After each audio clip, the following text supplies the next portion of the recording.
어느 조용한 오후 낡고 해진 옷을 입은 한 노인이 대성은행 안으로 들어섰다. 그는 차분한 목소리로 충격적인 말을 던졌다. 이 은행은 내 것입니다. 처음에는 안에 있던 사람들이 웃음을 터뜨렸다. 그저 농담이라고 생각했다. 경비원이 그를 내보낼 준비를 하며 다가왔다. 하지만 노인이 어깨에 걸친 낡은 가방 안으로 천천히 손을 넣자 순식간에 모두가 조용해졌다. 방 전체에 침묵이 흘렀다. 바로 그때 정문이 다시 열렸다. 모두의 시선이 그쪽으로 향했다. 모든 눈이 입구를 주시했다. 또 다른 노인이 안으로 들어섰다. 머리는 희끗희끗했고 헝클어져 있었다. 그의 얼굴에는 수십 년의 고난이 새겨져 있었다. 그는 길고 두꺼운 갈색 코트를 입고 있었는데 색이 바래고 꿰맨 자국과 오래된 얼룩이 가득했다. 그의 신발은 거의 다 해졌고 한 걸음 한 걸음이 무겁고 느렸다. 그는 한쪽 어깨에 거친 캔버스 가방을 메고 있었다. 가방은 옆구리가 닳아 구멍이 나 있었고 마치 평생의 여정을 함께한 것처럼 보였다. 그가 은행 안으로 깊숙이 걸어 들어오자 사람들 사이에서 수군거림이 시작되었다. 웃음과 은밀한 곁눈질이 섞여 있었다. 값비싼 옷을 입은 50대쯤으로 보이는 한 여성이 노인을 두려움과 의심의 눈초리로 쳐다보며 자신의 명품 가방을 더욱 꽉 움켜쥐었다. 창구 뒤편에서 젊은 은행원 한 명이 비웃으며 동료에게 속삭였다. 길을 잘못 찾아오신 것 같아. 행색이 말이 아니네. 그의 동료는 눈을 굴리며 비웃는 얼굴로 대답했다. 노인의 겉모습만 보고 그를 명백히 판단하고 있었다. 하지만 노인은 전혀 개의치 않았다. 그는 조용한 결단력을 가지고 걸었다. 그의 눈은 깊고 단호했다. 주위의 판단과 조롱은 아랑곳하지 않았다. 그는 로비 중앙으로 걸어가 멈춰섰다. 수군거리던 공간은 다시 한번 조용해졌다. 긴장감과 호기심이 가득 찼다. 옆에서 깔끔한 제복을 입은 키 큰 경비원이 다가왔다. 그의 얼굴은 심각하다 못해 거의 화가 나 있었다. 그는 거칠고 쉽게 짜증내기로 유명한 최강혁이었다. 그는 권총집에 손을 얹었다. 혐오스러운 눈빛으로 노인을 노려보았다. 그때 예상치 못한 일이 벌어졌다. 노인이 허리를 꼿꼿이 폈다. 지켜보는 모든 사람을 바라보며 침묵을 깼다. 그의 목소리는 차분했지만 단단했다. 이 은행은 내 것입니다. 그 말은 천둥처럼 울려 퍼졌다. 침묵은 곧 조롱과 불신이 가득한 큰 웃음소리로 바뀌었다. 하지만 노인 김진우는 동요하지 않았다. 그는 마치 그런 반응을 예상했다는 듯 굳건히 서 있었다. 사람들이 비웃는 동안에도 그의 눈빛은 흔들리지 않았고 다른 곳을 보지 않았다. 화려하고 반짝이는 은행 한가운데서 그는 어울리지 않는 존재처럼 보였다. 하지만 한편으로는 그곳에 가장 어울리는 사람처럼 보이기도 했다. 농담으로 여겨졌던 일이 곧 훨씬 더 강력한 무언가로 변하려 하고 있었다. 김진우는 움직이지 않고 명확하고 단호한 목소리로 다시 한번 모두가 들을 수 있도록 말했다. 이 은행은 내 것입니다. 방안은 다시 웃음바다가 되었다. 하지만 이번 웃음에는 놀라움뿐만 아니라 극심한 경멸이 섞여 있었다. 그곳에 있는 많은 사람들에게 초라한 노인이 그런 은행을 소유한다는 생각은 우스꽝스러웠고 일부에게는 모욕적이기까지 했다. 한쪽 구석에서 민준과 서진이라는 두 젊은 은행원이 비웃으며 속삭였다. 분명 취했거나 저기 쪽방촌에서 온 노인일 거야. 평생 망상에 빠져 사는 거지. 서진이 비웃으며 말했다. 여기가 구청 민원실인 줄 아나 보지. 민준이 조롱 섞인 웃음과 함께 대답했다. 그들의 속삭임은 김진우에게 들릴 만큼 컸지만 그는 아무 말도 하지 않았다. 그는 은행 지점장인 이태민이 있는 주 창구를 응시할 뿐이었다. 이태민은 40대의 남자로 금발 머리에 세련된 옷차림을 하고 모든 것을 통제하는 듯한 인상이었다. 그의 날카로운 푸른 눈은 예리하고 관찰력이 뛰어났다. 웃음과 수군거림이 계속되는 동안 이태민의 미간이 좁혀졌다. 그는 경비원 최강혁에게 눈짓했다. 최강혁이 김진우에게 다가갔고 그의 목소리에는 조롱이 섞여 있었다. 자, 할아버지, 쇼는 끝났어요. 이제 그만 나가주시죠. 일을 더 어렵게 만들지 마시고요. 그는 여전히 총에 손을 얹은 채 말했다.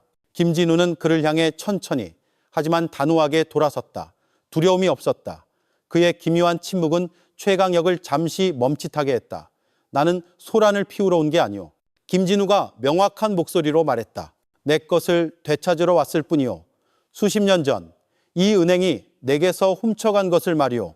방 전체가 다시 조용해졌다. 하지만 이번에는 혼란이나 웃음 때문만이 아니었다. 그 누구도 예상치 못한 무언가의 시작이었다.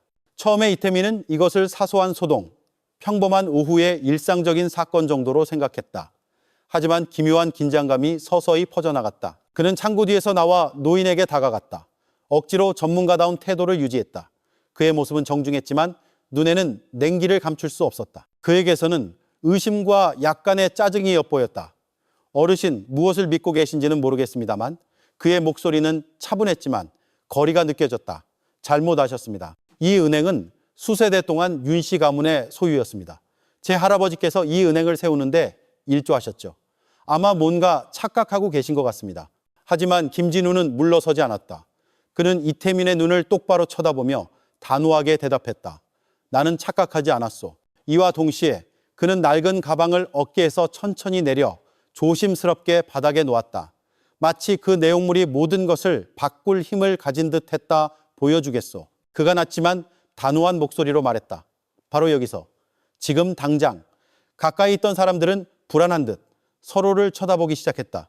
수근거림이 오갔다. 의아한 눈빛으로 대화했다. 세 명은 뒤로 물러섰다. 대부분의 고객은 서초동의 조용하고 부유한 삶에 익숙한 사람들이었고 가난한 노인이 기이한 주장으로 자신들의 평화로운 하루를 방해하는 것을 원치 않았다. 경비원 최강혁은 눈에 띄게 인내심을 잃어가고 있었다. 그는 빠르게 다가와 마지막 경고를 외쳤다. 마지막입니다, 할아버지. 그가 소리쳤다. 당장 나가시지 않으면 경찰을 부르겠습니다. 이를 더 키우지 마세요. 하지만 김진우는 흔들리지 않았다. 대신 그는 천천히 무릎을 꿇고 가방을 열기 시작했다. 그의 손은 떨리고 나이가 들었지만 목적을 가지고 움직였다. 안에 있던 모든 사람이 숨을 죽인 채 그를 지켜봤다.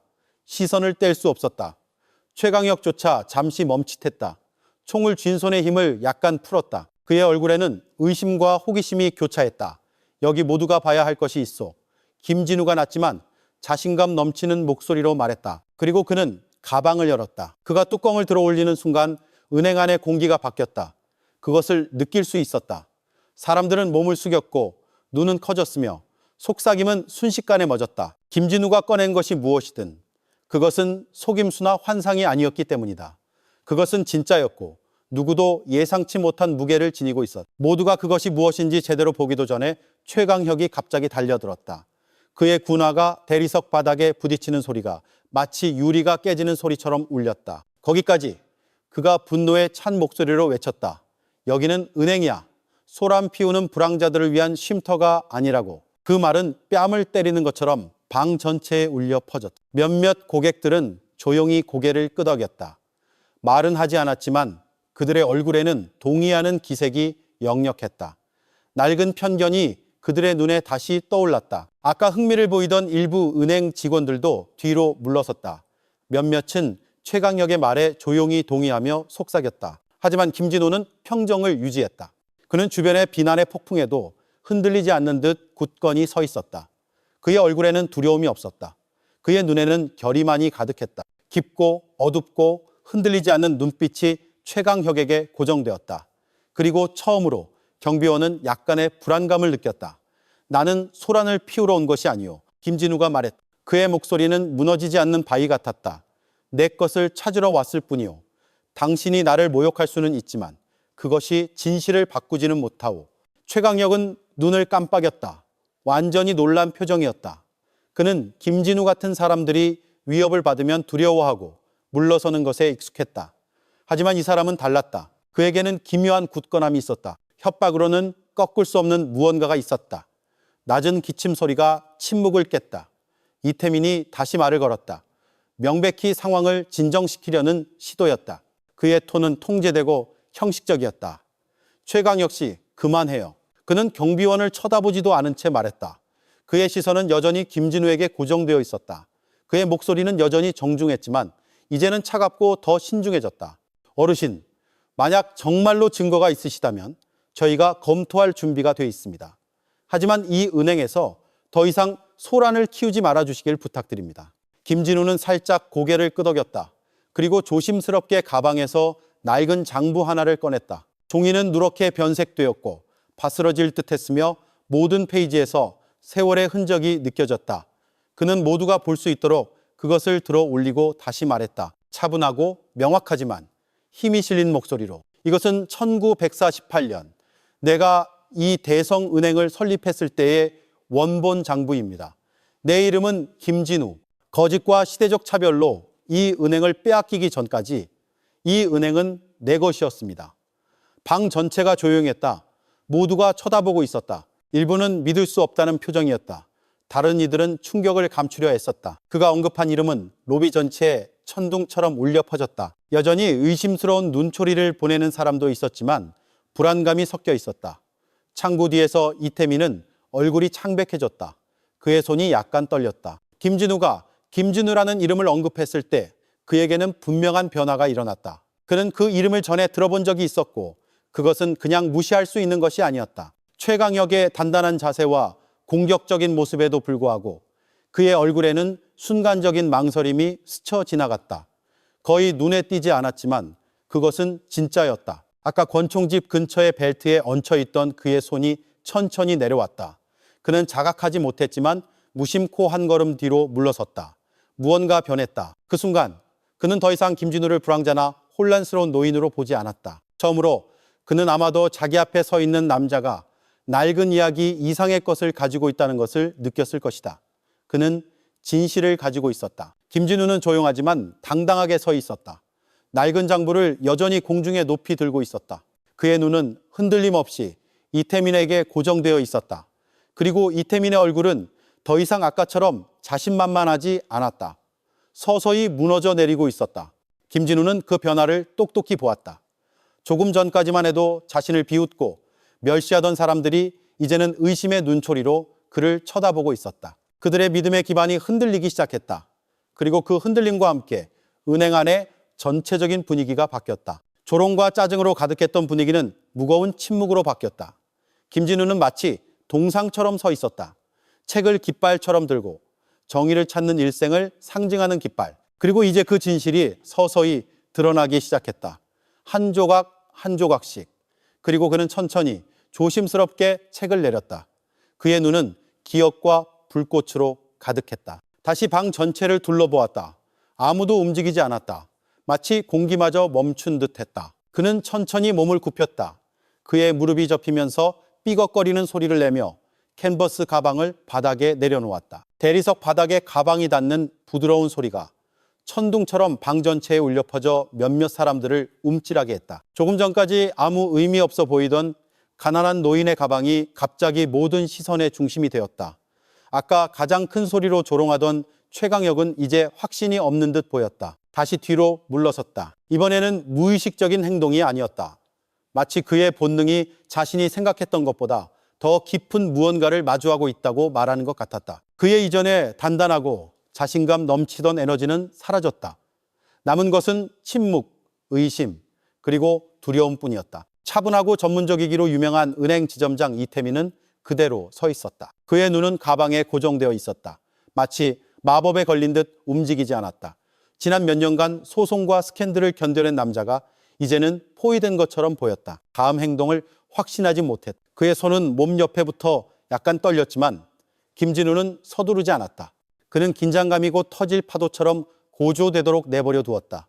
그리고 수년간의 투쟁으로 다져진 느리고 확신에 찬 손으로 가방에 손을 뻗어 끈을 풀기 시작했다. 그의 손가락은 주름지고 굳어 있었지만 주변을 더욱 조용하게 만드는 침착함으로 움직였다. 매듭이 하나씩 풀렸고 마침내 마지막으로 한 번 당기자 가방이 열렸다. 거의 동시에 사람들이 몸을 숙여 쳐다보는 것을 참지 못했고 그곳에서 그들은 그것을 보았다. 가방에서 낡은 돈다발들이 하나씩 나왔다. 색이 바르고 낡은 돈들이 반짝이는 바닥 위로 천천히 굴러떨어졌다. 각 다발은 골동품처럼 보였다. 50년 이상 사용되지 않은 낡은 대성은행의 상징이 새겨져 있었다. 지폐는 누렇게 변색되었고 모서리는 수십 년 동안 어둠 속에서 잠들어 있던 기억처럼 구겨져 있었다.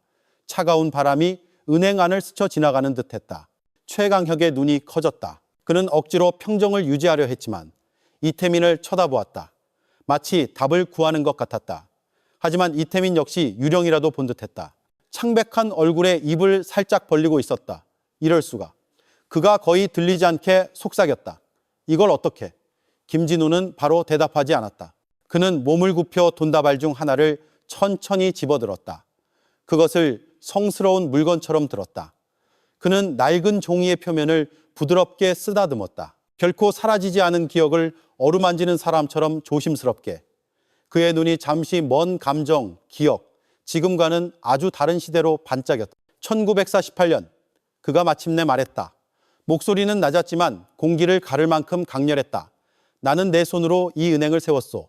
내 땀과 꿈 그리고 희생으로. 당신들 발밑의 모든 원, 모든 타일에는 내 이름과 이야기가 담겨 있어. 그는 잠시 멈춘 뒤 이태민을 똑바로 쳐다보았다. 하지만 당신들은 내가 빨갱이로 몰리고 출신 지역이 다르다는 이유만으로 거짓을 믿기로 선택했지. 나를 쫓아냈소. 단지 내가 힘없는 사람이라는 이유만으로 내 것을 빼앗았소. 그의 목소리는 한평생의 고통으로 가득 차 있었고 말로 측정할 수 없는 힘을 지니고 있었다. 로비에서는 감정이 다시 한번 변했다. 그를 비웃고 판단했던 사람들은 이제 시선을 피했다. 몇몇은 바닥을 쳐다보았다. 여전히 들은 것을 믿지 않으려는 사람도 있었다. 하지만 더 이상 무시할 수 없는 사람들이 많아졌다. 밀려드는 의심에서 애써 벗어나려던 최강혁이 다시 다가왔다. 그의 톤은 이제 훨씬 조심스러워졌고 거만함은 사라졌다. 이야기는 그럴듯하군요. 그가 거의 의심하듯 낮게 말했다. 하지만 이게 사실인지 우리가 어떻게 합니까? 당신 같은 사람이 어떻게 이런 돈을 가질 수 있죠? 김진우는 최강혁의 눈을 똑바로 쳐다보았다. 그의 시선은 차분하지만 날카로웠고 마치 창처럼 젊은 경비원의 오만함을 꿰뚫었다. 그것은 그를 그 자리에 멈추게 했다. 한순간 최강혁은 기묘한 느낌을 받았다. 설명할 수 없는 어떤 권위가 그의 앞에 서 있는 노인에게서 뿜어져 나왔다. 내 이름은 김진우. 김진우가 말했다. 목소리는 조용했지만 천둥처럼 울려 퍼졌다. 이 은행이 그의 유산, 그의 부, 심지어 그의 이름과 함께 지워버린 남자여. 그는 잠시 멈췄다. 이제는 조용한 로비 전체를 둘러보았다. 그리고 선언했다. 그리고 나는 내게서 도둑질 당한 것들을 되찾기 위해 여기에 있어. 그의 말은 공기를 가르며 날아갔다. 넓은 은행의 모든 구석에 부딪혔다. 그의 목소리가 침묵 속으로 퍼져나가면서 듣고 있던 사람들은 서서히 깨달았다. 이것은 더 이상 단순한 기이한 장면이 아니었다. 그들은 지금 오랫동안 묻혀있던 진실이 드러나는 순간을 목격하고 있었다. 그의 말이 끝난 후 무거운 침묵이 방 전체를 감쌌다. 마치 안개가 각 사람을 짓누르는 듯했다. 차가운 바닥에는 낡고 빛바랜 돈들이 흩어져 있었다. 모서리는 바스러질 듯했다. 잉크는 거의 아무도 언급하고 싶어하지 않는 과거의 속삭임처럼 희미했다. 각 돈다발은 의도적으로 묻혔던 역사를 상기시키는 존재가 되었다. 이제 모든 시선이 김진우에게 쏠렸다. 놀란 얼굴들, 의심하는 얼굴들. 하지만 아무도 그에게서 눈을 뗄 수 없었다. 압박 속에서도 침착하기로 유명했던 은행 지점장. 이태민은 눈에 띄게 통제력을 잃었다. 그의 앞에 놓인 증거들, 돈, 장부, 그리고 노인 자신은 그가 진실이라고 믿었던 역사의 이야기를 서서히 무너뜨리고 있었다. 처음으로 그는 자신의 권위라는 단단한 땅이 발밑에서 사라지는 것을 느꼈다. 상황을 통제하려 했으며 이태민은 다가가 몸을 굽혔다. 그는 돈다발 중 하나를 집어들었다. 조심스럽게 살펴보았다. 바스러지는 종이에 찍힌 낡은 대성은행 로고가 그의 속을 쓰리게 했다. 부인할 수 없었다. 이것은 진짜였고 오래된 것이었다. 당신이 김진우라고요? 이태민이 물었다. 목소리를 억지로 진정시키며 1948년에 이 은행을 설립했다고요? 김진우는 망설이지 않았다. 그렇소. 그가 단호한 목소리로 대답했다. 나는 이 기관을 무에서부터 세웠소. 내 모든 것을 바쳤지. 내 시간, 내 힘, 내 꿈을. 그리고 성공하기 시작하자 그들은 갑자기 그것을 내게서 빼앗았소. 단지 나의 출신과 사상이 다르다는 이유만으로. 이태민은 들은 것을 지워버리고 싶은 듯 고개를 저었지만 말은 그대로 남아있었다. 그리고 그가 더 강하게 부정하려 할수록 그것은 더욱 진실이 되어갔다. 그의 이마의 땀이 흐르기 시작했다. 그의 평소의 침착함과 통제력이 서서히 무너지고 있었다. 남은 어떤 논리에라도 매달리려 했다. 이태민이 다시 말했다. 목소리가 더 커졌다. 마치 자신을 설득하려는 듯. 만약 정말 당신이 설립자라면 김 선생님, 왜 당신의 이름에 대한 기록이 하나도 없습니까? 저는 모든 공식 문서, 모든 기록 보관소를 읽었습니다. 당신 같은 분이 이 은행의 역사의 일부였다면 우리가 몰랐을 리가 없습니다. 긴장감이 극에 달했다. 김진우는 잠시 침묵했다. 그리고 천천히 다시 낡은 캔버스 가방에 손을 넣었다. 그리고 그가 다음에 꺼낸 것은 다시 한번 방 전체를 차갑게 만들었다. 그의 손에는 가죽으로 쌓인 낡은 장부가 있었다. 닳고 긁힌 표지에는 여전히 대성은행 장부 1918이라고 쓰여 있었다. 그는 조심스럽게 그것을 열었고 페이지들은 마른 잎처럼 바스락거렸다. 그는 낡은 잉크로 쓰인 서명이 있는 부분에서 멈췄다. 이것이 원본 장부요. 김진우가 선언했다. 목소리는 무거웠고 역사로 가득했다. 여기 내 이름 김진우가 있어. 내 동업자 박정훈의 이름 옆에 말이오. 우리는 함께 이 은행을 세웠소. 그의 목소리가 약간 끊기며 계속되었다. 각 단어에 고통이 묻어났다. 하지만 돈이 많아지고 권력이 커지자 탐욕이 이겼지. 박정훈은 가난한 출신의 남자가 성공을 나누는 것을 받아들일 수 없었소. 그래서 그는 나를 배신했지. 문서를 위조하고 거짓말을 퍼뜨렸소. 사람들을 매수해서 나를 쫓아냈지. 내가 만든 바로 그곳에서 나를 완전히 지워버렸소. 로비 전체에 숨막히는 소리가 퍼졌다. 아까 웃거나 짜증내던 고객들은 이제 조용히 쳐다보고 있었다. 몇몇은 드러나는 진실의 무게를 감당하지 못하고 시선을 피했다.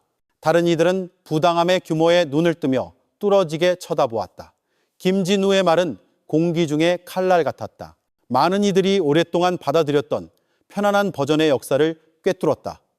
아까 자신감과 오만으로 가득했던 최강혁은 이제 혼란스러워 보였다.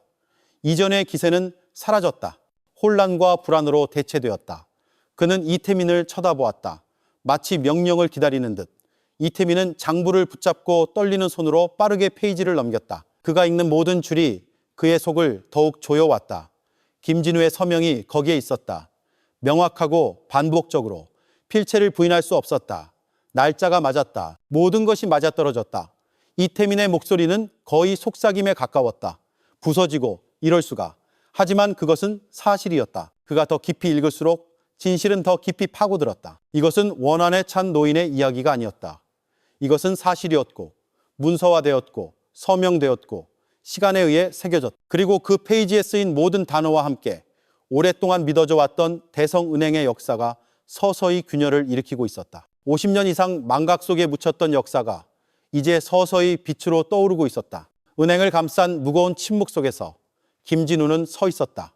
자세는 굳건했고 등은 꼿꼿했으며 시선은 날카로웠다. 그의 몸에는 세월의 흔적이 뚜렷했지만 그의 눈은 여전히 불타고 있었다. 결코 꺼지지 않은 빛 반세기 이상 그는 부당함의 무게를 짊어졌다. 그리고 이제 마침내 진실이 서서히 불붙기 시작했다. 더 이상 아무도 막을 수 없었다. 김진우에게 이 순간은 끝이 아니었다. 시작이었다. 강제로 빼앗긴 모든 것을 되찾는 시작. 이태민은 여전히 낡은 장부를 들고 천천히 페이지를 넘겼다. 그의 눈은 낡은 서명에 고정되어 있었다. 마치 역사가 잊어버린 페이지에서 그에게 직면한 증거를 믿을 수 없다는 듯. 김진우가 침묵 속에 서 있는 동안 그는 앞쪽의 넓은 창문을 바라보았다. 해가 비치고 있었고 빛이 반짝이는 바닥에 떨어졌다. 그리고 그 순간 그는 과거를 다시 본 것 같았다. 밝고 완전하고 날 것 그대로. 그는 가장 가까운 책상에 조심스럽게 장부를 내려놓았다. 그의 손가락은 두려움 때문이 아니라 그에게 다시 솟아오른 감정의 무게 때문에 떨렸다. 은행 안의 모든 사람은 움직이지 않고 남아 있었다. 마치 그가 오랫동안 묻혀있던 비밀을 밝힐 것처럼 그를 쳐다보았다. 김진우는 천천히 고개를 들었다. 그의 눈에는 여전히 빛이 살아있었다.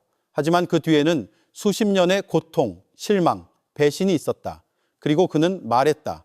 목소리는 부드러웠지만 깊었다. 마치 역사의 폐허에서 솟아오른 메아리처럼 1948년 그가 시작했다. 나와 박정훈은 무에서부터 이 은행을 세우기 시작했소. 그 시절 나 같은 사람은 모든 기회를 위해 싸워야 했소. 하지만 나는 우리가 하는 일을 믿었소. 나는 대성은행이 정의와 더 인간적인 시스템의 상징이 될 것이라고 믿었소. 그의 목소리가 기억에 막힌 듯 약간 흔들렸지만 그는 계속했다. 단호하고 결의에 차서 모든 단어가 진실로 가득했다. 박정훈은 단순한 동업자가 아니었어. 그는 내 친구였어. 나는 그를 믿었어. 나와 함께 싸운 그 남자가 나에게 등을 돌릴 것이라고는 결코 생각하지 못했어. 은행 안에서 다시 희미한 수군거림이 울려 퍼졌다. 사람들의 태도가 바뀌었다. 김진우의 이야기의 무게가 서서히 그들의 마음과 생각에 스며들고 있었다. 이전에 오만으로 가득했던 최강혁조차 이제 조용히 서 있었다. 그의 겉으로 드러난 강인함은 부인할 수 없는 말들에 의해 무너졌다. 김진우는 주위를 둘러보았다. 그리고 다시 말했다. 이제는 더 천천히, 마치 모두가 각 단어를 느끼기를 바라는 것처럼 모든 것이 바뀐 그날을 똑똑히 기억하오. 박정훈은 몇몇 권력 있는 주주들과 회의를 했소. 영향력 있고 극심한 편견을 가진 사람들이었지. 그는 그들에게 가난한 출신의 빨갱이가 은행을 이끌 수 없다고 말했소. 내가 모든 것을 망칠 것이라고 말했지. 그는 멈췄다. 깊은 숨을 쉬었다. 기억에 몸을 기댔다. 그들은 그의 거짓말을 믿었소. 그들은 나를 쫓아냈소. 법적인 교묘함과 어두운 거래를 이용해 나를 이사회에서 제거했지. 그리고 내가 싸우자 그들은 내가 다가간 모든 문을 닫았소. 그의 목소리가 다시 떨렸다. 하지만 이번에는 힘이 섞여 있었다. 나는 증거를 가지고 있었소. 문서들을. 나는 법원과 변호사들을 찾아다녔소. 정의를 찾았지만 아무도 듣지 않았소. 그 시절 나 같은 사람들은 말할 기회조차 주어지지 않았소. 시작하기도 전에 침묵당했지. 김진우의 눈에 그가 흘리지 않은 눈물이 반짝였다. 그의 턱은 감정을 억누르느라 굳어 있었다. 수년간의 고통, 배신, 고독이 여전히 거기에 있었다. 생생하게. 나는 그때 한 판사 앞에 서 있었소. 그가 계속했다. 그리고 그는 나에게 똑바로 말했지. 당신 자리를 알아라. 당신 같은 사람이 은행을 운영할 수는 없다고. 바늘 하나 떨어지는 소리가 들릴 만큼 조용했다. 로비에 모인 사람들, 아까 즐거워하거나 짜증냈던 사람들은 이제 현실에 부딪힌 듯했다. 일부는 부끄러움에 고개를 숙였고 다른 이들은 할 말을 찾지 못했다. 그들은 평범한 거래를 위해 그곳에 갔다. 대신 그들은 이제 오랫동안 잊혔던 역사와 마주하고 있었고 그것을 듣고 있었다. 거칠고 진실하게. 이태민은 여전히 그 자리에 서 있었다. 말없이. 그의 얼굴을 채웠던 이전의 자신감은 사라졌다. 남은 것은 충격받고 다음에 어떻게 해야 할지 모르는 남자뿐이었다. 그는 상황을 통제하고 싶었지만 이제 그것은 그의 것이 아니었다. 김진우는 깊은 숨을 쉬었다. 다음 말을 위해 자신을 준비했다. 그의 눈에는 여전히 감정이 있었지만 그의 목소리는 단호해졌다. 명확하고 강력한 목소리로 침묵을 가르며 결국 그들은 내게 아무것도 남겨주지 않았소. 그가 말했다. 내 꿈, 내 경력, 심지어 내 이름까지 잃었소. 그들은 나를 기록에서 지웠소. 마치 내가 존재한 적도 없는 것처럼, 마치 내가 세운 모든 것이 다른 사람을 위한 것이었던 것처럼. 그는 멈추고 최강혁과 이태민에게 시선을 고정했다. 그의 눈은 흔들리지 않았다. 이제 나는 복수하러 온 것이 아니라 당신들에게 진실을 직면하게 하러 돌아왔소. 이 은행의 모든 돈, 바닥의 모든 타일, 이 장소가 숨쉬는 모든 공기는 내 희생, 내 노동, 내 상실에서 비롯된 것이요. 뒤따른 침묵은 이전의 것들과 달랐다. 그의 말은 단순히 이야기를 전한 것이 아니었다. 그것은 역사의 상처를 열었다. 오랫동안 덮이고 잊히고 깨끗하게 만들어진 상처. 하지만 이제 그것은 다시 열렸고 더 이상 부인할 수 없었다. 김진우는 더 이상 단순한 낯선 노인이 아니었다. 그는 더 이상 그들이 들어올 때 비웃었던 가난한 사람이 아니었다. 그는 이제 존재의 살아있는 증거로 서 있었다. 사회가 억지로 묻으려 했던 모든 것의 상징. 그의 존재는 진실이 죽지 않는다는 증거였다. 그것은 단지 일어설 적절한 순간을 기다릴 뿐이었고 이것이 바로 그 순간이었다. 이번에는 그가 지워지지 않을 것이다. 대성은행 안의 공기는 무겁고 움직임 없이 남아있었다. 김진우가 말을 마친 후에도 아무도 말하지 않았지만 그의 이야기의 무게는 어떤 목소리보다 더 크게 계속 울려 퍼졌다. 방 안의 모든 사람은 노인을 쳐다보고 있었다. 그들의 얼굴은 굳어 있었다. 믿을 수 없음과 조용한 부끄러움 사이에서 마치 시간조차 멈춘 듯했다. 진실이 장소의 모든 구석을 완전히 감싸기를 기다리며 그 침묵 속에서 김진우는 다시 움직였다. 느리고 조심스럽게 목적을 가지고 그는 낡은 캔버스 가방으로 몸을 굽혔다. 그의 모든 행동은 의도적이었다. 마치 모든 움직임이 기억되기를 바라는 것처럼. 그의 눈은 차분하고 단호했다. 이 순간을 위해 수십 년을 기다린 사람의 힘으로 가득했다. 그는 가방에서 낡은 서류 뭉치를 꺼냈다. 마치 과거의 보물을 보호하는 것처럼 기름 종이에 조심스럽게 쌓여 있었다. 그는 다시 꼿꼿이 서서 부드러운 손으로 천천히 포장을 풀었다. 각 페이지는 조심스럽게 넘겨졌다. 마치 신성한 것을 만지는 듯했다. 모두가 조용히 지켜보았다. 긴장감이 다시 고조되었다. 이것은 김진우가 시작했다. 목소리는 차분하고 통제되었다. 원본 법률 문서들이요. 내가 이 은행의 소유권 이전에 결코 서명하지 않았다는 증거지. 나는 이것을 누구에게도 주지 않았소. 박정훈에게도, 그리고 더더욱 윤씨 가문에게도 아니오. 윤씨 성을 언급하자 방 안의 분위기가 즉시 바뀌었다. 서초동의 모든 사람은 윤씨 가문을 알았다.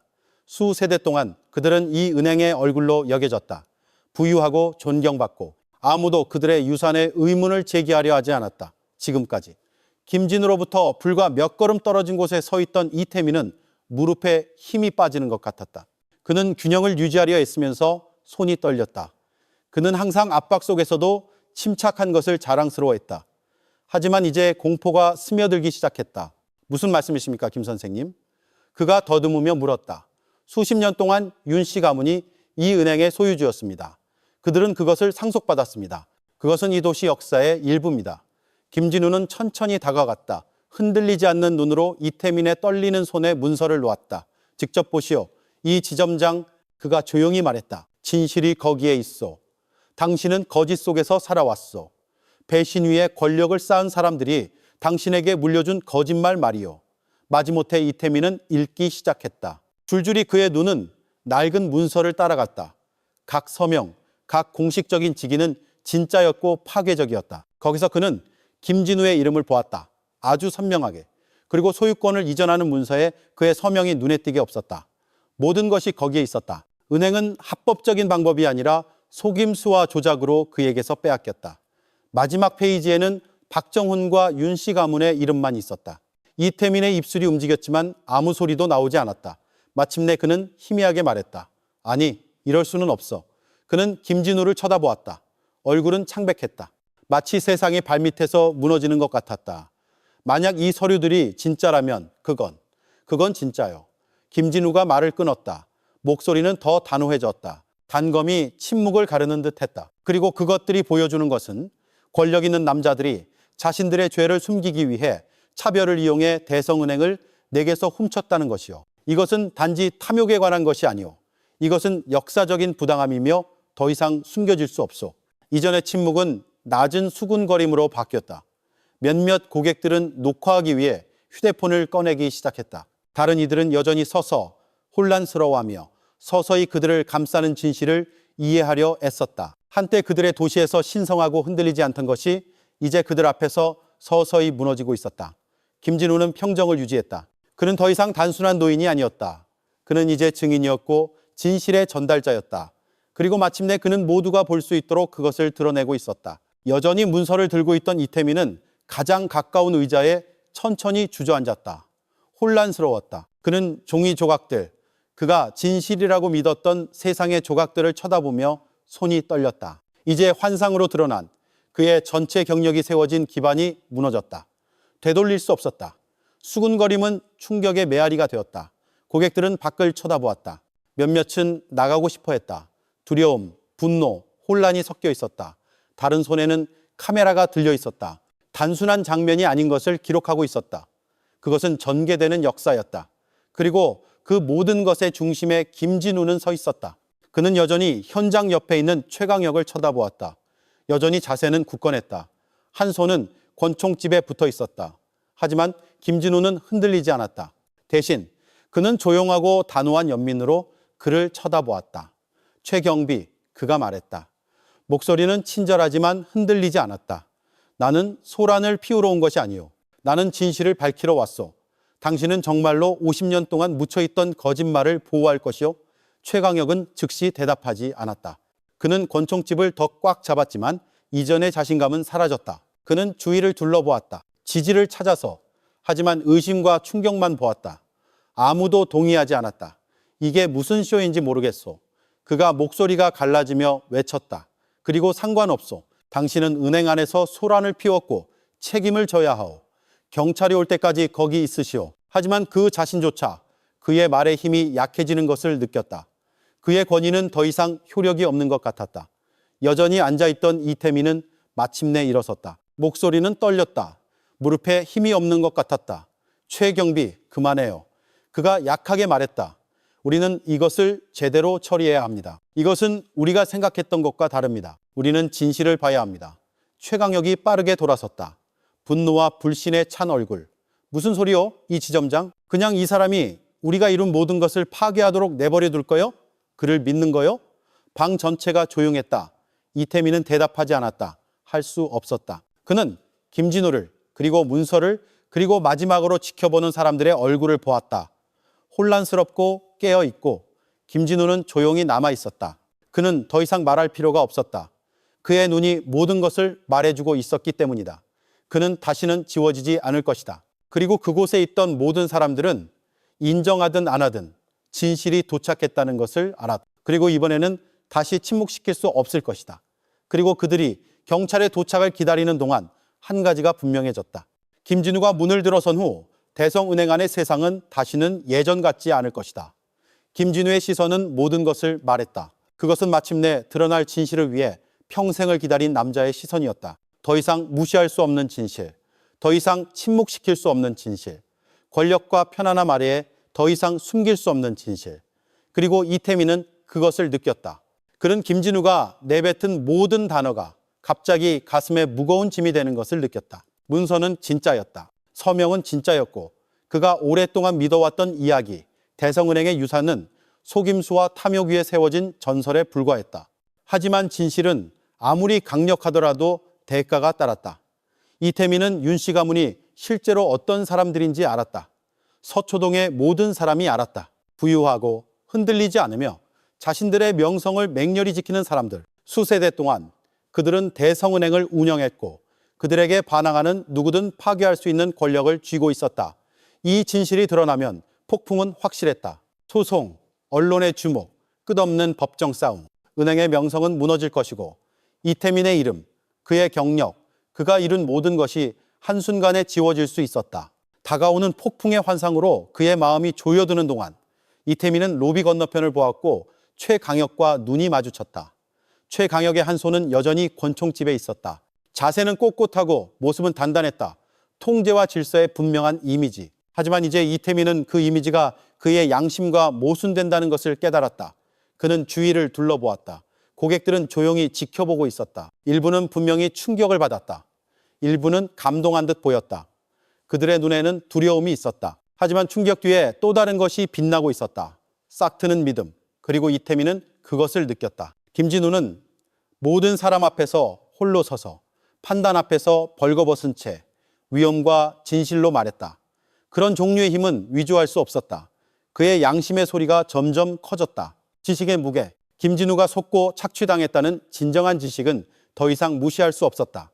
하지만 거의 동시에 윤씨 가문의 그림자가 그의 마음속으로 돌아왔다. 말없이 위협을 속삭이는 듯했다. 그는 뒤따를 수 있는 것들을 기억했다.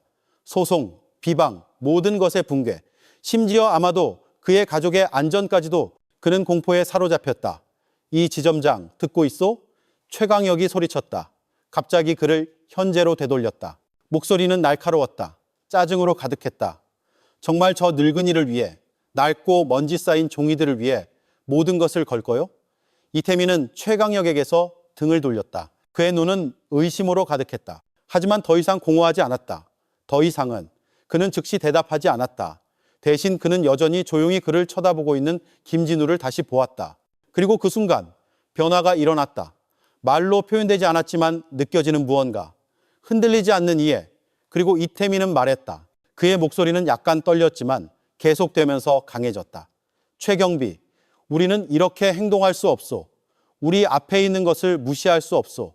문서는 진짜요. 그리고 김 선생님, 그는 들을 자격이 있소. 우리는 그에게 빚을 졌소. 최강혁은 이태민을 믿을 수 없다는 듯 쳐다보았다. 그가 단호하고 결단력 있다고 존경했던 남자가 이제는 망설이는 것처럼 보였다. 그의 눈에는 약해 보였다. 하지만 그가 말하기도 전에 이태민이 다시 말했다. 이제 더 단호하게. 나는 윤씨 가문이 얼마나 강한지 아오. 이것이 드러나면 우리가 어떤 압력에 직면할지 아오. 하지만 만약 우리가 다시 진실을 묻는다면 우리는 이 죄의 무게를 평생 짊어지게 될 것이라는 것도 아오. 다시 침묵이 감쌌다. 김진우는 살짝 고개를 끄덕였다. 눈이 부드러워졌다. 안도 때문이 아니라 존경의 표시로. 이것은 변화의 시작이었다. 마침내 그는 누군가에게 닿았다. 권력과 원칙 사이에서 갈라진 마음에. 이태민은 자신이 한 일을 알았다. 그 말을 내뱉는 순간 그는 더 이상 피할 수 없는 싸움에 들어섰다. 윤씨 가문은 쉽게 패배하지 않을 것이다. 하지만 그는 선택했다. 되돌릴 수 없었다. 침묵이 깊어지면서 로비에는 기묘한 고요함이 내려앉았다. 단지 긴장감뿐만 아니라 용기. 사람들은 서로를 쳐다보았다. 다음에 무슨 일이 일어날지 궁금해하며. 그리고 조용히 예상치 못하게 새로운 소리가 침묵을 깼다. 창구 뒤에서 나오는 사람의 부드러운 발소리. 모두가 돌아보았다. 대성은행의 가장 젊은 직원인 김은영이었다. 조용하고 심각한 대화에 끼어들지 않으며 결코 목소리를 높이지 않는 것으로 알려져 있었다. 그녀는 내내 지켜보기만 했다. 하지만 이제 그녀에게 무언가 변했다. 김은영이 다가왔다. 몸은 작고 발걸음은 가벼웠다. 하지만 그 순간 그녀의 존재는 강렬해졌다. 그녀는 조용한 결단력을 가지고 대리석 바닥을 걸어 방 중앙에 흩어져 있는 낡은 돈다발들로 향했다. 모두가 놀랐다. 최강혁은 본 것을 믿을 수 없다는 듯 멈춰섰다. 그의 얼굴은 혼란과 약간의 짜증으로 가득했다. 그는 왜 자신이 편이라고 기대했던 사람들이 조금 전까지만 해도 무가치하다고 여겼던 남자 앞에서 하나둘씩 무너지는지 이해할 수 없었다. 하지만 김은영은 그를 쳐다보지 않았다. 그녀의 시선은 돈, 문서, 그리고 마지막으로 조용히 지켜보는 김진우에게 고정되어 있었다. 그의 눈에는 인정하는 기색이 있었다. 그녀는 단순히 종이와 돈 더미에 다가가는 것이 아니었다. 그녀는 진실에 다가가고 있었다. 그것은 작은 행동이었지만 비범한 의미를 지니고 있었다. 김은영이 한 일은 단지 존경의 표시가 아니었다. 그것은 조용하지만 강력한 선언이었다. 그녀는 소리칠 필요가 없었다. 단순한 접근으로 그녀는 이미 편을 선택했다. 그녀는 김진우를 믿었고 그 순간 모두가 알았다. 저는 어르신을 믿습니다. 김은영이 말했다. 목소리는 작았지만 명확했다. 어둠 속의 빛처럼 무거운 공기를 뚫었다. 어쩌면 저희는 오랫동안 거짓 속에서 살아왔는지도 몰라요. 어쩌면 이제 그만 속이는 척해야 할 때인지도요. 그녀의 말이 은행의 대리석 바닥에 울려 퍼지는 동안 시간은 멈춘 듯했다. 아무도 움직이지 않았고 아무도 숨쉬지 않았다. 그들은 변화를 보았다. 되돌릴 수 없는 변화. 최강혁은 멈춰섰다. 그의 눈은 충격과 커져가는 분노로 커져 있었고 마치 그가 지지하는 모든 것을 배신한 것처럼 김은영에게 고정되어 있었다. 김은영이 한 일은 단지 반대가 아니었다. 그것은 반란이었다. 그가 평생 지켜온 권위에 대한 도전. 하지만 김은영은 물러서지 않았다. 그녀는 다른 직원들을 마주했다. 이전에 수줍고 조용했던 그녀의 눈은 이제 결의로 불타고 있었다. 그녀는 단지 지지를 표명하는 것이 아니었다. 그녀는 동료들에게 깨어나서 진실을 보고 일어서라고 부르고 있었다. 그리고 오래 걸리지 않았다. 아까 웃고 조롱하던 은행원 중 한 명인 민준이 다가왔다. 그는 조용히 바닥에서 빛바랜 지폐 한 장을 주워 김은영 옆에 책상에 놓았다. 그의 얼굴은 후회로 가득했고 그의 눈은 사과와 새로운 존경이 섞인 채 김진우를 마주했다. 저도 어르신을 믿습니다. 그가 약하게 말했다. 아까 죄송했습니다. 제가 틀렸습니다. 하나둘씩 다른 직원들이 뒤따랐다. 그들은 신성한 역사의 조각들처럼 흩어져 있는 지폐에 다가갔다. 그리고 아무 말도 하지 않았지만 조심스럽게 한 장을 김진우 앞에 놓았다. 그들의 행동은 작았다. 말은 거의 없었지만 메시지는 강했다. 그들은 이제 믿었다. 그것은 조용한 반란의 물결이었다. 은행 자체에 대한 것이 아니라 그것이 기반으로 한 거짓말에 대한 것이었다. 김진우는 조용히 서서 지켜보았다. 그의 눈은 감정으로 부드러워졌지만 울지 않았다. 그는 50년 이상 기다려온 이 순간을 받아들였다.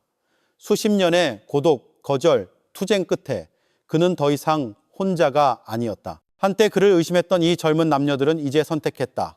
위험과 압력에도 불구하고 그들은 진실을 위해 일어서기로 선택했다. 방 한 구석에서 최강혁은 움직이지 않는 바위처럼 굳어 있었다. 하지만 내면에서는 서서히 균열이 생기고 있었다. 그는 자신이 보는 것을 믿을 수 없었다. 자신의 동료들이 하나둘씩 그가 평생 지켜온 구조의 등을 돌리고 있었다. 그의 손은 여전히 총의 권총집에 꽉 쥐어져 있었다. 긴장감으로 손가락 마디가 하얗게 변했다. 혼란이 서서히 분노로 바뀌면서 숨을 깊게 쉬었다. 최강혁에게 이것은 단지 은행의 권위에 대한 시험이 아니었다. 그것은 그가 믿는 질서에 대한 위협이었다. 이것은 단지 돈에 관한 것이 아니었다. 그것은 권력, 통제, 자부심에 관한 것이었다. 그리고 이제 모든 것이 그의 손에서 빠져나가고 있었다. 여전히 창구 뒤에 서 있던 이태민 역시 거의 믿을 수 없었다. 그는 조용히 그의 팀, 그의 직원들이 서서히 침묵에서 벗어나 진실에 다가가는 것을 지켜보았다. 김은영의 용기는 그가 예상치 못한 불을 지폈다. 하지만 그의 마음속으로 그는 그것이 옳다는 것을 알았다. 그는 길이 쉽지 않을 것임을 느꼈다. 하지만 이제 그는 혼자 걸을 필요가 없었다. 로비의 침묵은 새로운 것의 시작, 조용한 움직임, 조용한 혁명, 하나의 목소리, 한 걸음, 하나의 행동을 예고하는 듯했다. 모두가 진실이 두려움보다 더 중요하다고 말하고 있었다. 순간의 무게는 퍼져나가는 불길 같았다. 공기는 감정과 긴장으로 가득 차서 거의 감당할 수 없었다. 그리고 그때 최강혁이 폭발했다. 다들 미쳤어? 그가 소리쳤다. 목소리는 날카로웠고 침묵을 깨는 유리조각 같았다. 그것은 벽에 울려 퍼져 모두를 깨웠다. 그의 눈은 분노로 번뜩였다. 그는 모든 직원, 모든 고객, 김진우의 편에 서기로 감히 나선 모든 사람을 쳐다보았다. 마치 시선을 피하라고 도전하는 것 같았다. 잠시 방 안에 두려움이 돌아왔다. 하지만 김진우는 여전히 굳건히 서 있었다. 그는 흔들리지 않았다. 그는 천천히 최강혁을 마주했다. 그들의 눈이 마주쳤다. 몸은 비록 약했지만 그의 시선 뒤에 있는 힘은 흔들리지 않았다. 그는 눈을 깜빡이지 않았다. 그는 이런 분노를 전에도 본 적이 있었기 때문이다. 그는 이런 종류의 권력이 그를 여러 번 짓밟으려 했던 것을 느꼈지만 그는 지금 여기 여전히 서 있었다. 그의 시선에는 경험과 신념, 그리고 무엇보다도 평화가 있었다. 승리에서 온 평화가 아니라 그 후에 무슨 일이 일어나든 진실을 말했다는 알면서 온 평화. 김진우는 다시는 침묵하지 않을 것이다. 이번에는 아니었다. 작은 행동이었지만 측정할 수 없는 무게를 지녔다. 김은영이 한 일은 단지 존경의 표시가 아니었다. 그것은 조용하지만 단호한 선언이었다. 그녀는 소리치지 않았다. 그녀는 선언하지 않았다. 하지만 단순한 행동으로 그녀는 진실을 선택했다. 저는 어르신을 믿습니다. 김은영이 약하게 말했다. 무거운 침묵 속에서 명확했다. 어쩌면 저희는 오랫동안 거짓 속에서 살아왔는지도 몰라요. 그리고 어쩌면 이제 그만 속이는 척해야 할 때인지도요. 그리고 그녀의 말에 시간은 멈춘 듯 했다. 아무도 움직이지 않았다. 아무도 말하지 않았다. 그들은 바람의 방향이 바뀌는 것을 보았다. 되돌릴 수 없는 무언가. 최강혁은 여전히 서 있었다. 분노로 눈이 커져 있었다. 거의 터질 듯 했다. 김은영을 향한 그의 시선은 실망과 혼란으로 가득했다. 마치 그녀가 가장 큰 배신을 저지른 것 같았다. 그에게 이것은 단지 반대가 아니었다. 그것은 반란이었고 그가 평생 지지해온 권위의 등을 돌리는 것이었다. 하지만 김은영은 물러서지 않았다. 그녀는 동료 직원들을 마주했다. 조용했던 그녀의 눈은 이제 결의로 불타고 있었다. 그녀는 단지 지지를 보이는 것이 아니었다. 그녀는 다른 사람들에게 깨어나라고 부르고 있었다. 그리고 그들은 깨어나기 시작했다. 조롱 섞인 미소를 짓던 민준이 다가왔다. 그는 조용히 낡은 지폐 한 장을 주어 책상 위에 놓았다. 저도 믿습니다, 김 선생님. 그가 후회로 가득 찬 목소리로 속삭였다. 아까 한 일에 대해 죄송합니다. 제가 틀렸습니다. 하나둘씩 다른 사람들이 뒤따랐다. 그들은 억지로 지워진 시대의 신성한 기억처럼 낡은 돈에 다가갔다. 아무도 말하지 않았다. 하지만 모두가 의미 있는 신념을 보였다. 늦었지만 진실한 신념. 김진우는 조용히 지켜볼 뿐이었다. 그의 눈은 감정으로 부드러웠다. 그는 울지 않았다. 그럴 필요가 없었다. 50년 이상 만에 처음으로 그는 더 이상 혼자가 아니었다. 그리고 그 모든 것에도 불구하고 최강혁은 그 자리에 남아 있었다. 마치 단단한 벽처럼. 하지만 내면에서는 기초가 무너지고 있었다. 그는 자신이 보는 것을 받아들일 수 없었다. 이전에 기대했던 사람들이 이제는 그가 무가치하다고 여겼던 남자에게 고개를 숙이고 있었다. 그의 손은 총의 권총집에 꽉 쥐어져 있었고 분노로 하얗게 떨렸다. 그에게 이것은 단지 은행에 관한 것이 아니었다. 그것은 권력, 통제, 정체성에 관한 것이었다. 그리고 이제 그것이 서서히 그에게서 사라지고 있었다. 한편 이태민은 모든 것을 조용히 지켜보고 있었다. 그의 직원들이 하나둘씩 침묵에서 벗어나고 있었다. 김은영이 불을 지폈고 이태민은 그것이 옳다는 것을 알았다. 그는 앞으로의 길이 쉽지 않을 것임을 알았다. 하지만 그는 또한 더 이상 혼자 걷지 않을 것임을 알았다. 그리고 침묵이 극도로 무거워진 순간 최강혁이 폭발했다. 다들 미쳤어? 그가 외쳤다. 마치 침묵을 깨는 번개처럼 모두가 놀랐다. 최강혁의 눈은 분노로 붉었다. 두려움을 외치고 있었지만 아무도 물러서지 않았다. 김진우도 이태민도 그리고 지금 일어서기로 선택한 사람들 중 누구도 이태민이 일어섰다. 심장은 뛰고 있었다. 마음은 싸우고 있었다. 이것은 그의 은행이었고 그의 사람들이었고 그의 결정이었다. 하지만 최강혁은 더 이상 생각하지 않았다. 그는 반응하고 있었고 두려워하고 있었고 절박했다. 그는 갑자기 권총집에서 총을 반쯤 꺼냈다. 로비 전체가 얼어붙었다. 거기까지 그가 외쳤다. 나가라고 했잖아. 그는 김진우에게 총을 겨눴다. 조용하지만 소름 끼치는 위협. 사람들이 숨을 헐떡였다. 몇몇은 조용히 출구로 기어갔다. 하지만 아무도 감히 말하지 못했다. 이것이 끝이었다. 한 번의 잘못된 움직임이면 되돌릴 수 없었다. 하지만 김진우는 남아있었다. 차분하고 단호하고 두렵지 않았다. 이태민이 그들 사이에 섰다. 그리고 그 순간 그는 알았다. 이것이 바로 그 순간이라고. 그리고 그는 움직였다. 그는 걸었다. 깊은 숨을 쉬고 총구와 김진우 바로 사이에 섰다. 모두가 놀랐다. 그의 무릎은 약간 떨렸지만 그의 목소리는 단호했다. 최경비, 그가 말했다. 내 지시오. 당장 총 내려놔. 최강혁은 거의 믿을 수 없다는 듯 쳐다보았다. 그를 편드는 거요? 그가 외쳤다. 우리가 이룬 모든 것 후에 그를 위해 그것을 버리겠다고? 이태민은 흔들리지 않았다. 이것은 편을 드는 문제가 아니오. 그가 조용히 대답했다. 이것은 진실을 선택하는 문제요. 나는 문서를 읽었소. 더 이상 부인할 수 없소. 그에게 행해진 일은 잘못되었고 의도적이었고 잔인했소. 그리고 만약 이 은행이 미래를 가지려면 우리는 더 이상 눈 감아줄 수 없소. 그리고 마침내 최강혁은 천천히 총을 내렸다. 그의 손은 떨렸다. 그의 얼굴은 여전히 분노에 차 있었다. 하지만 그의 행동은 항복이었다. 후회하게 될 거요. 이 지점장. 그가 속삭였다. 더 이상 위협이 아니라 인정 패배였다. 그리고 그는 조용히 물러섰다. 김진우는 움직이지 않고 서 있었다.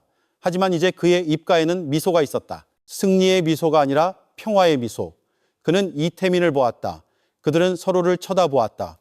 더 이상 말이 필요 없었다. 거짓말 위에 세워진 벽이 무너졌다. 그리고 그 순간은 끝났지만 진정한 싸움은 이제 막 시작되고 있었다. 하지만 희망, 용기, 신념이 세워졌다. 그리고 김진우는 처음으로 더 이상 잃어버린 이름이 아니었다. 그는 이제 진실이 아무리 오래 숨겨도 다시 일어선다는 증거였다. 이태민은 방 전체를 둘러보았다. 그는 그들의 눈에서 그것을 보았다. 김은영, 민준, 그리고 다른 많은 사람들의 조용한 힘, 흔들리지 않는 지지, 그리고 하나의 신념. 그리고 그는 다시 말했다. 나는 결심했소.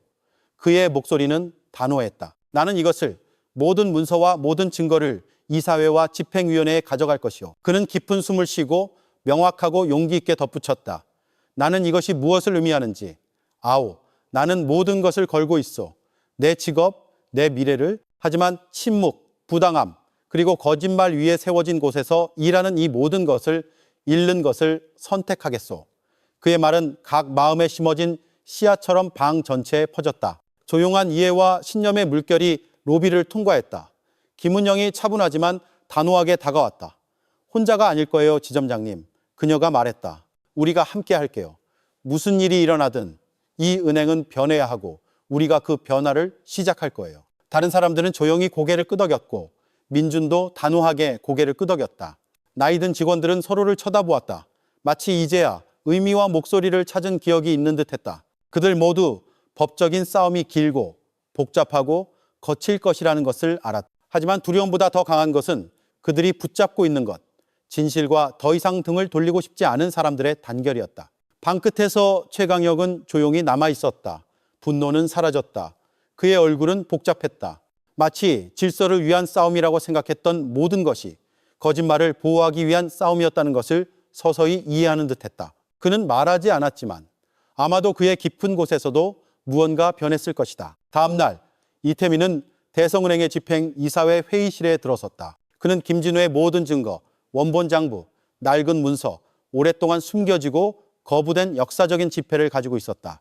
그는 전체 이사회와 수십 년의 부, 자부심, 권력의 중심에 앉아있는 윤씨 가문 앞에서 단호하게 섰다.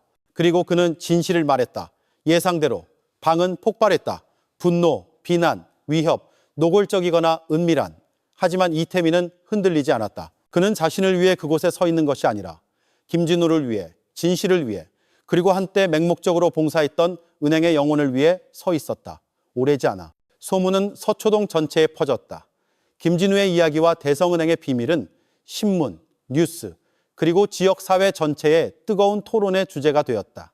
더 많은 진실이 드러나면서 수십 년의 부패와 부인이 파헤쳐졌다.